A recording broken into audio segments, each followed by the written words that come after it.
Welcome to HOA Control Freaks. This one escalated fast in the front yard.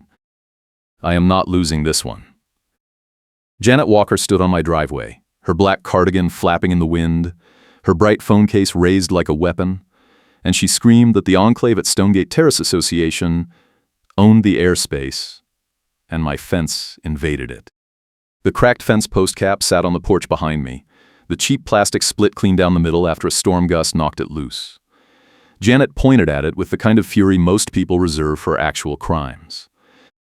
"This is not a fence, it is an encroachment," she shouted, her voice cracking on the last word. "I work as an auto body shop estimator in Albany, New York, and I document damage and quote repairs for a living, so I know when someone is manufacturing a problem out of thin air. This was manufactured."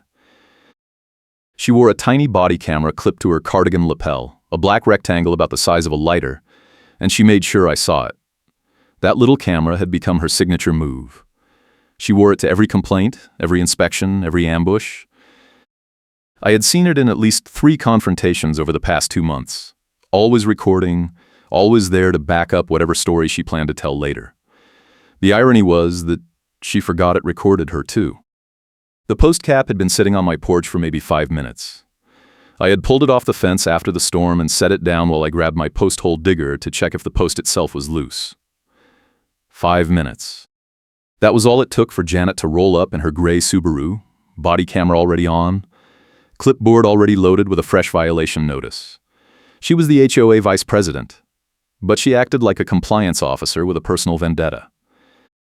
The enclave at Stonegate Terrace Association was one of those neighborhoods where the compliance chair carried a ruler and a stopwatch. And Janet was the worst of them. "You have 72 hours to remove the clutter," she said, tapping her clipboard with a pen. "And you need to submit a fence repair plan for board approval before you touch that post. If you dig without approval, the fine starts at $500 and doubles every week." I looked at the cracked cap in my hand, then at the post hole digger leaning against the porch railing. Clutter. She was calling a broken fence part clutter and threatening me with fines that would hit $1,000 in 2 weeks if I did not move fast. The fence itself was 6 feet tall, cedar panels with steel posts, installed by the previous owner 3 years ago. It sat exactly on the property line according to the survey I had from closing. But Janet did not care about surveys. She cared about control. I pointed at the fence. "This is a repair, not new construction," I said. "I do not need board approval to fix a post cap." She smiled, the kind of smile that made my stomach drop. "That is what everyone thinks," she said. "But Section 12-4 of the Architectural Guidelines says any alteration to exterior structures requires advance written approval. Repairs are alterations." She turned and walked back toward her Subaru, then stopped and looked over her shoulder. "I have done this before, and people fold every time." That line stayed with me. I have done this before, and people fold every time. It was not a threat. It was a boast. She had run this play before, probably dozens of times, and she expected me to fold like everyone else. But I had something she did not know about yet. I did not mention my evidence yet, because I wanted her to repeat the story first. 3 weeks earlier, I had been at a closing for a friend who was selling his condo in the same HOA. He was getting out because the board had hit him with $4,000 in fines over a patio chair he left on his balcony overnight. During the closing, his real estate agent, a woman named Diane, pulled me aside and told me to watch out. She said the enclave at Stonegate Terrace Association had a reputation for targeting homeowners with bogus violations and then steering them toward a single preferred contractor for repairs. The contractor always charged double the market rate, and the fines disappeared as soon as you hired him. Diane said she had seen the same invoice format on 5 different repair jobs, all routed through the same vendor, and she suspected kickbacks. I had not believed her at the time. It sounded like conspiracy theory stuff. But then Janet started showing up at my door. The first time was 6 weeks ago. She knocked on a Saturday morning and told me my mailbox post was 2 inches too tall, according to the neighborhood standard. I measured it myself that afternoon. It was identical to every other mailbox on the block. The second time was 4 weeks ago. She said my trash cans were visible from the street for more than 12 hours, and that was a violation of the streetscape policy. I had put them out Thursday night for Friday pickup, and she showed up Friday morning before the truck arrived. The third time was 2 weeks ago. She claimed my car was parked too close to the sidewalk and the rear bumper was blocking pedestrian access. The car was in my driveway, 6 feet from the sidewalk, and no one had complained. Each time she wore the body camera. Each time she had a fresh violation notice on her clipboard. Each time she said the same thing. Submit a compliance plan and hire an approved contractor, or the fines start in 72 hours. But she never gave me the list of approved contractors. She never gave me the actual architectural guidelines she kept citing, and she never filed the violations with the management company where I could contest them through the formal process. She just kept showing up, recording, and threatening. After the mailbox and trash can incidents, I started keeping my own records. I bought a video doorbell and installed it that same week. I started screenshotting every text and email from the HOA. I printed the architectural guidelines from the association website and found out Section 12-4 only applied to new construction, not repairs. And I started asking questions. I called the management company, a firm called Apex Community Solutions, and asked for a copy of the full guidelines and the approved contractor list. The woman on the phone said she would send them within 5 business days. A week later, I called back. She said the request was still being processed. 2 weeks later, I got an email saying the documents were subject to a copy fee of $250 and a 30-day processing period, unless I agreed to waive my right to dispute any findings in the documents. That was escalation step 2. Janet had moved from direct threats to retaliatory records denial, and she was using the management company as her weapon.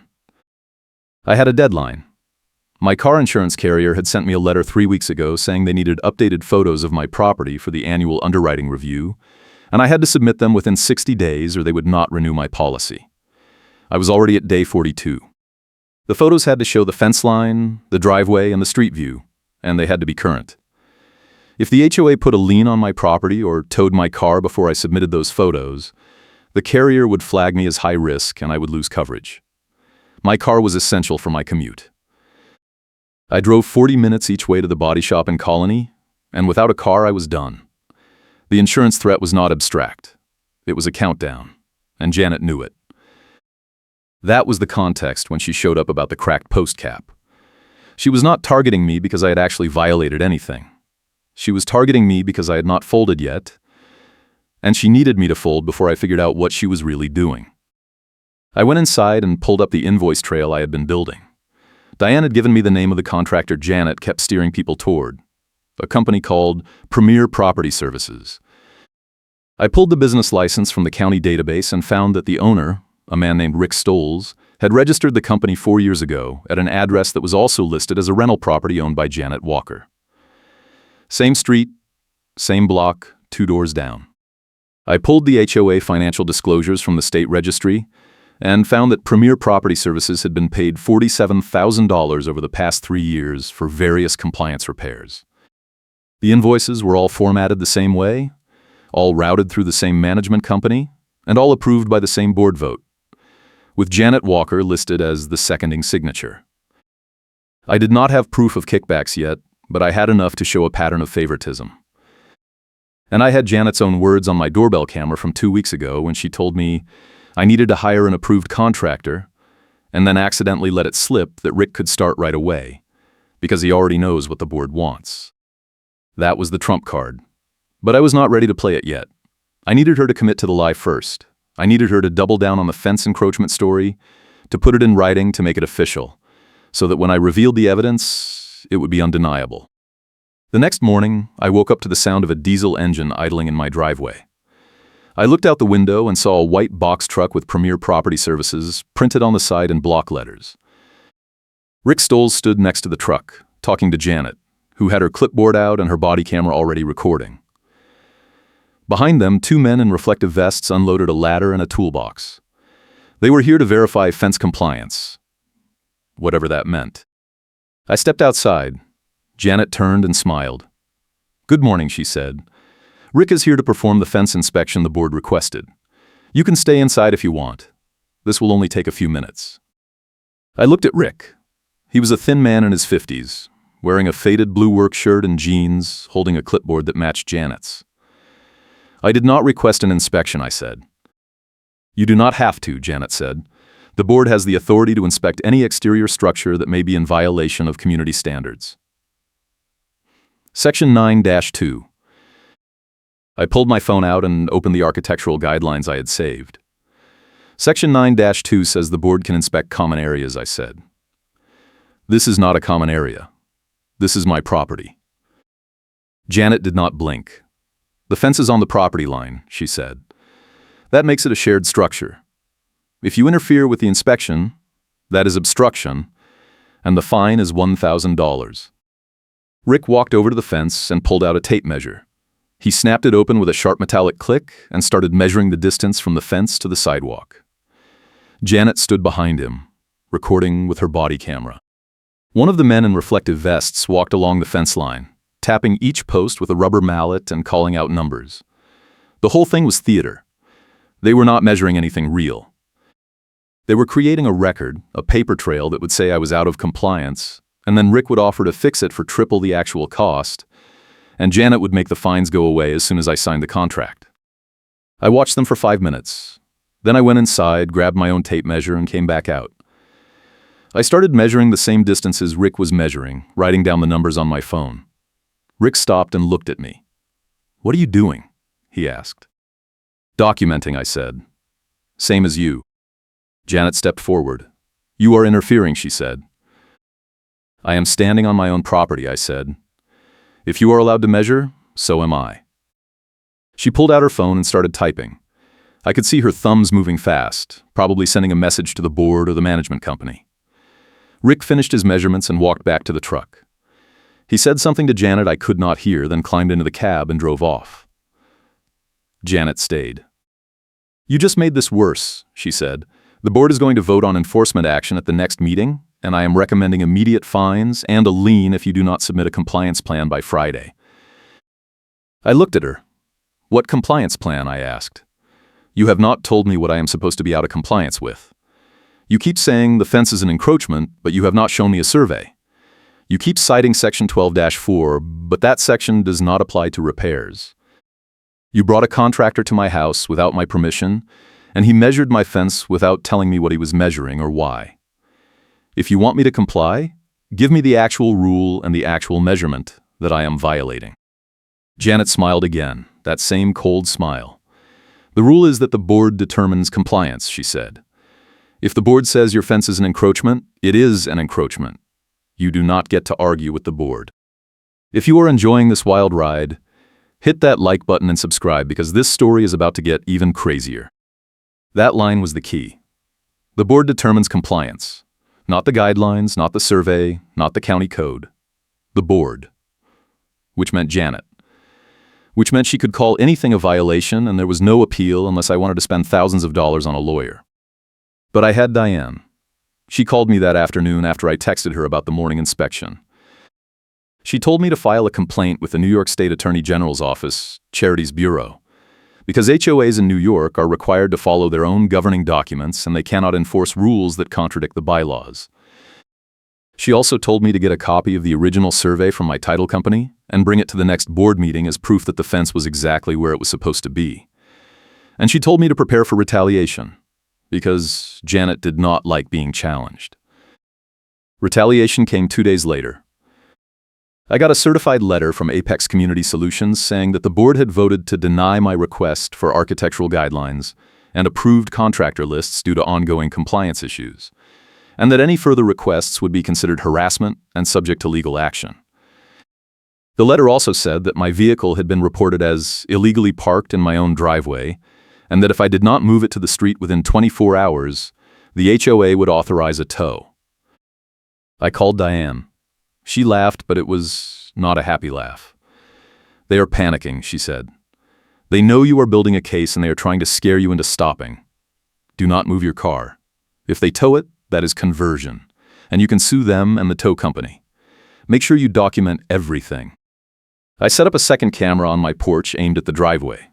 I printed the certified letter and added it to the evidence file. And I waited. The tow truck showed up at 11 p.m. on a Wednesday. I heard the diesel engine and the backup beeper and ran outside. The driver was already hooking up my car. I shouted at him to stop. He ignored me. I ran up and stood in front of the truck. He got out of the cab, a big man in a stained hoodie, and told me to move or he would call the cops. I pulled out my phone and started recording. "Who authorized this tow?" I asked. He pulled a work order from his clipboard and waved it at me. "The HOA," he said. I looked at the work order. It had a signature at the bottom, but it was not from the management company. It was from Janet Walker, and it said the vehicle was abandoned and blocking common area access. My car was in my driveway, 6 feet from the street, and it had not moved in 2 days because I had been working from home. It was not abandoned, and it was not blocking anything. "I need to see authorization from the management company," I said. "The HOA cannot tow a car without proper authorization." The driver looked at me like I was insane. "Lady signed it," he said. "That is all I need." "No," I said. "That is not all you need. If you tow this car without proper authorization, that is conversion, and I will sue you and your company." He stared at me for a long moment. Then he pulled out his phone and made a call. I could not hear what he said, but he kept looking at me and shaking his head. After 2 minutes, he hung up and started unhooking my car. "My boss says we are not touching this," he said. "You need to sort this out with the HOA." He got back in the truck and drove off. I stood in the driveway shaking. That was the payback vector. A tow vendor refusing to act without proper authorization. Janet had tried to bluff the tow company into taking my car, and the driver had called her bluff when I pushed back. That was the first crack. The next morning, I got another certified letter. This one said the board had scheduled a special hearing for the following Monday to address ongoing compliance violations and obstruction of board authority, and that I was required to attend or face immediate fines and lien filing.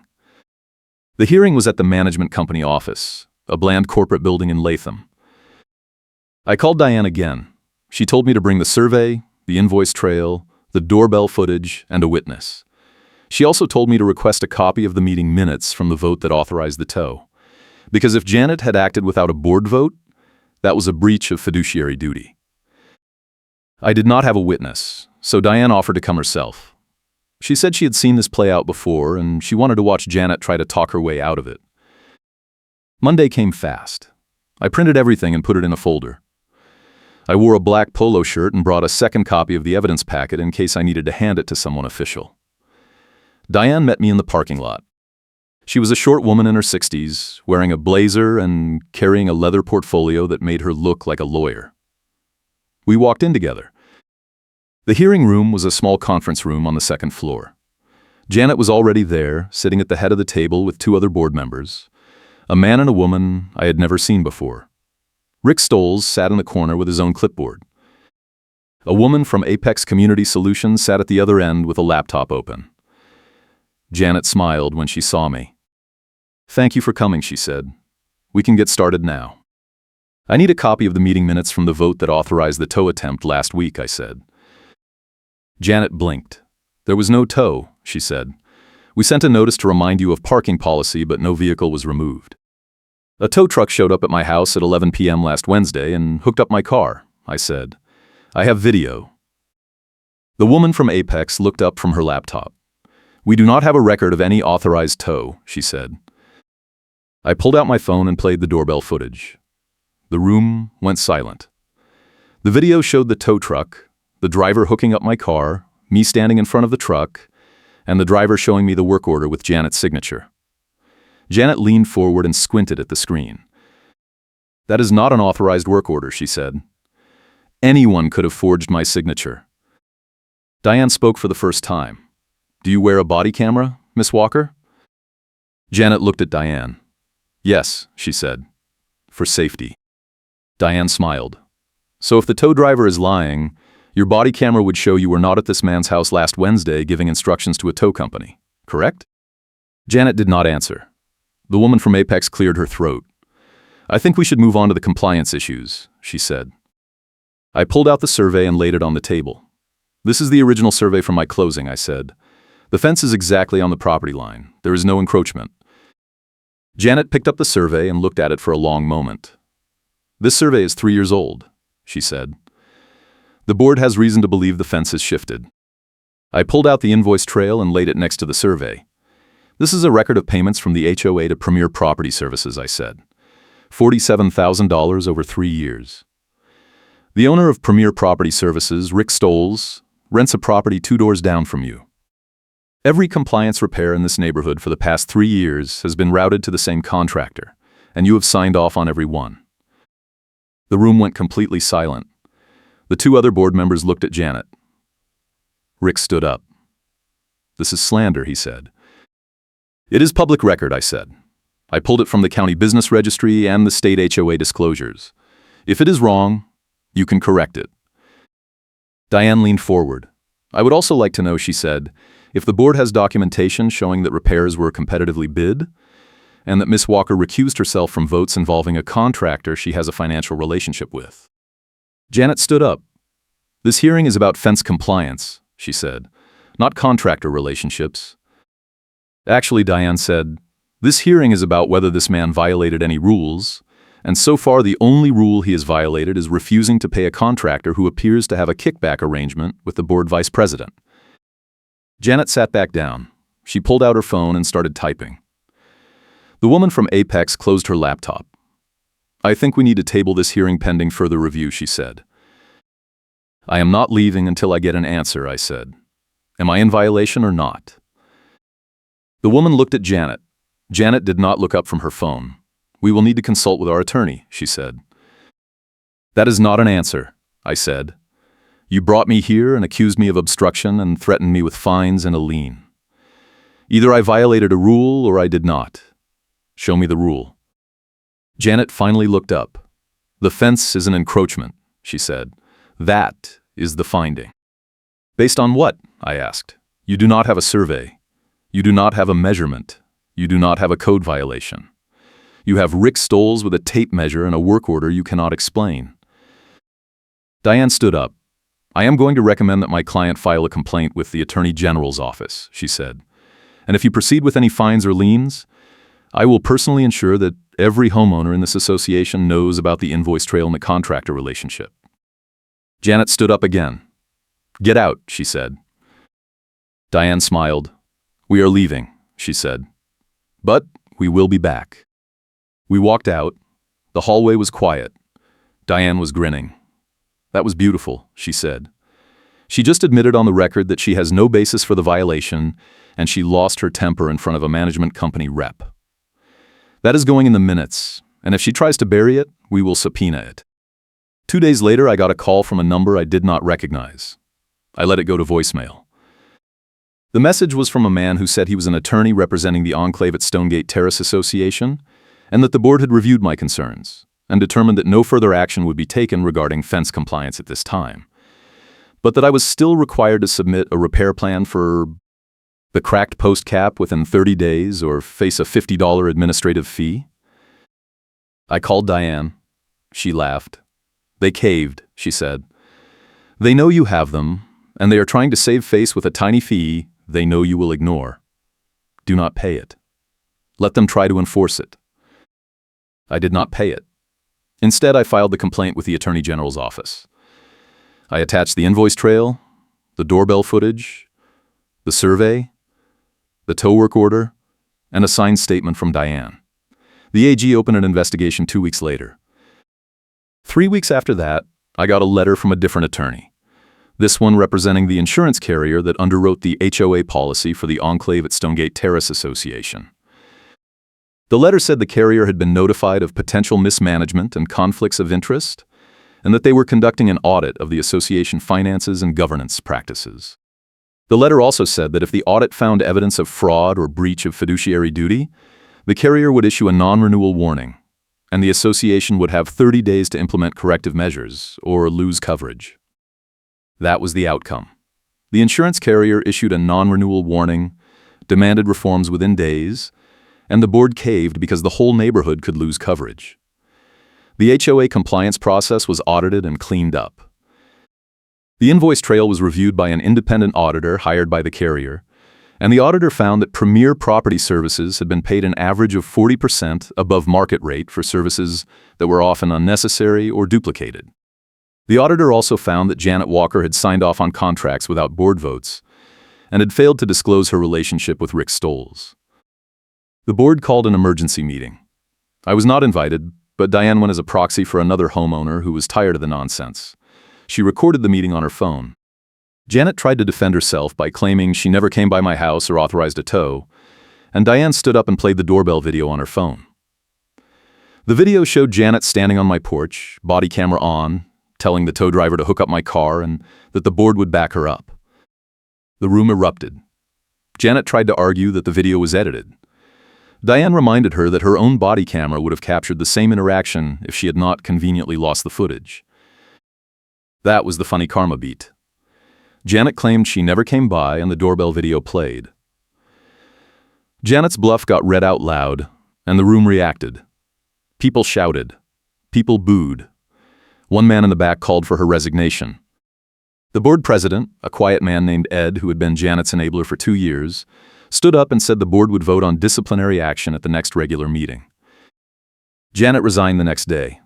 The letter was 2 sentences. She cited personal reasons. No apology, no acknowledgement, no explanation. Rick Stoles lost the HOA contract a week later. The new board voted to open bidding for all future repairs and ban sole source contracts. The invoice trail I had built became part of the permanent record, and the Attorney General's office used it as evidence in their audit. The AG did not file charges, but they issued a warning to the association and required them to adopt new financial oversight policies. I fixed the fence post cap 2 days after Janet resigned. I bought a new cap at the hardware store for $6 and snapped it on in under a minute. No board approval, no compliance plan, no contractor, no drama. Just a $6 fix for a problem Janet had tried to turn into a $1,000 shakedown. The neighborhood is quieter now. The new board is boring in the best way. They follow the rules, they publish the minutes, they respond to emails. No more clipboard ambushes. No more body camera theatrics. No more midnight tow trucks. I still see Janet sometimes. She drives past my house on her way out of the neighborhood, always in the gray Subaru, always looking straight ahead. She does not wave. I do not either. Diane calls me every few months to check in. She says the AG is still reviewing other HOAs in the area for similar patterns, and my case became a template for what to look for. She also says I should write this down, because people need to know what HOA corruption looks like and how to fight it. So here it is. 1 cracked fence post cap, 1 vindictive vice president, 1 invoice trail, and 1 doorbell camera. That was all it took to blow up an HOA racket that had been running for years. I still have the evidence packet. I keep it in a drawer in my office, just in case.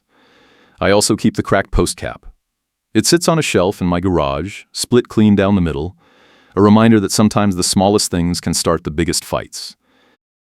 And sometimes, if you hold your ground and build your case, you can win. Thank you, and I will catch you in the next one.